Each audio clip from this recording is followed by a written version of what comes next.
Hello दोस्तों, मैं हूं विकास और आप सभी का एक बार फिर से स्वागत है मेरे चैनल में। और आज हम डिस्कस करने वाले हैं फेसबुक और जियो की डील के बारे में, क्योंकि फेसबुक और जियो मिलकर लेके आने वाले हैं एक और डिजिटल टूल, यानी कि एक और ऑनलाइन शॉपिंग प्लेटफॉर्म। अगर आपका कोई बिजनेस है, छोटा है या बड़ा है, या फिर आप एक स्टूडेंट है जो डिजिटल मार्केटिंग में अपना करियर बना रहे हैं, तो आप दोनों के लिए इस डील के बारे में या फिर इस डिजिटल प्लेटफॉर्म के बारे में जानना बहुत ज़्यादा ज़रूरी है, क्योंकि इस प्लेटफॉर्म की वजह से डिजिटल इंडिया का ट्रांसफॉर्मेशन और भी स्पीड से होने वाला है। तो दोस्तों, फेसबुक और जियो की इस डील के अंदर फेसबुक ने जियो प्लेटफॉर्म्स लिमिटेड के अंदर 43,574 करोड़ रुपीस इन्वेस्ट किए। उसके बदले जियो ने फेसबुक को 9.99% स्टेक किया है। Facebook founder and CEO mark Zuckerberg के अनुसार इस डील का मेन रीजन जो है वो कोरोना क्राइसिस के बाद में इंडिया में बहुत सारे बिजनेसेस को एक डिजिटल टूल के माध्यम से नई अपॉर्चुनिटीज देना है।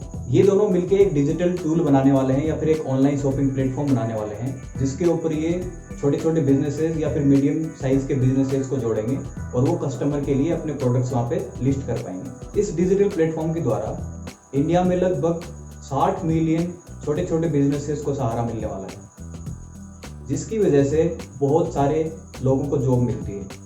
यानी कि इंडिया की इकोनॉमी ज़्यादातर इन्हीं बिजनेसेस के ऊपर टिकी रहती है। अगर इन बिजनेसेस को इकोनॉमिक ग्रोथ में हेल्प मिलती है तो बहुत सारे लोगों को और भी जॉब मिलेंगी, और जो ऑलरेडी जॉब मिली हुई है उनकी भी जॉब स्टेबल रहेगी। फेसबुक और जियो की इस पार्टनरशिप से रिलायंस इंडिया लिमिटेड के प्रोजेक्ट जियो मार्ट को भी बहुत ज़्यादा बूस्ट मिलेगा।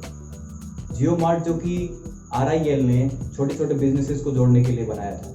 फेसबुक इंडिया वाइस प्रेसिडेंट के अनुसार इस प्रोजेक्ट के लिए जियो मार्ट और व्हाट्सएप दोनों साथ मिलके एक नया प्लेटफॉर्म बनाने वाले हैं, जिसके ऊपर छोटे छोटे बिजनेस अपने प्रोडक्ट को लिस्ट कर पाएंगे और कस्टमर को बेच पाएंगे।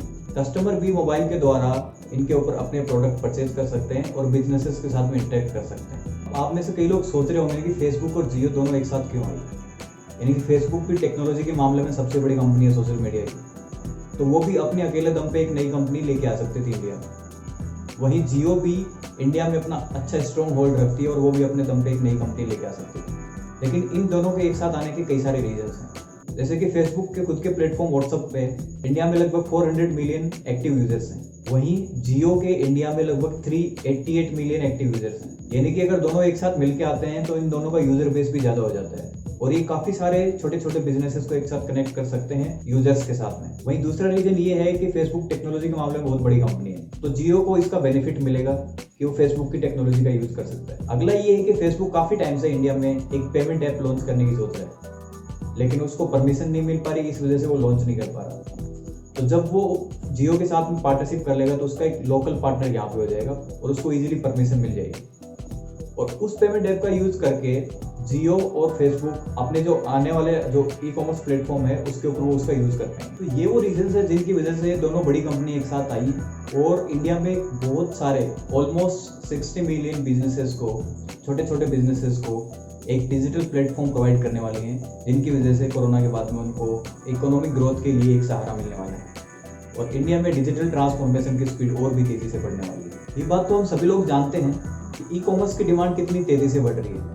आज के टाइम में कोई भी आदमी बाहर जाके शॉपिंग नहीं करना चाहता, हर कोई घर बैठे शॉपिंग करना चाहता है। इसलिए आदमी को शॉपिंग करने के लिए बाहर जाने की जरूरत नहीं है, बल्कि स्टोर को या फिर किसी कंपनी को या किसी ब्रांड को कस्टमर के पास में आने की जरूरत है। उसके लिए ई-कॉमर्स की जरूरत पड़ती है।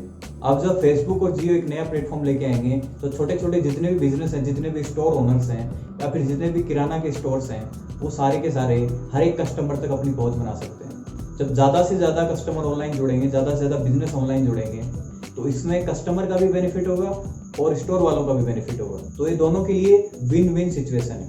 तो अगर आपका एक छोटा बिजनेस है और आप कोरोना की वजह से चिंतित हैं कि कोरोना के बाद में आपके बिजनेस का क्या होगा, तो आपको चिंता की कोई भी ज़रूरत नहीं है। आपको अपने प्रोडक्ट बेचने के लिए एक नया प्लेटफॉर्म और मिलने वाला है, जिसके ऊपर आपको बहुत सारे कस्टमर्स मिल जाएंगे।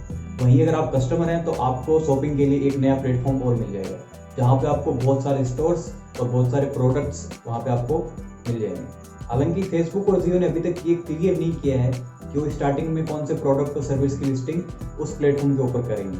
जहाँ तक फेसबुक का स्टेटमेंट आया है वो सबसे पहले किराना स्टोर्स के साथ में स्टार्ट करेंगे, क्योंकि इंडिया में किराना स्टोर्स की संख्या बहुत ज़्यादा है और उसके बाद में अदर छोटे छोटे जितने भी बिजनेस है उनको 1 बाय 1 करके धीरे धीरे प्लेटफॉर्म के ऊपर ऐड करते रहेंगे। उम्मीद है कि ये इन्फॉर्मेशन आपको बहुत पसंद आई होगी और आपके लिए बहुत ज़्यादा यूजफुल होगी।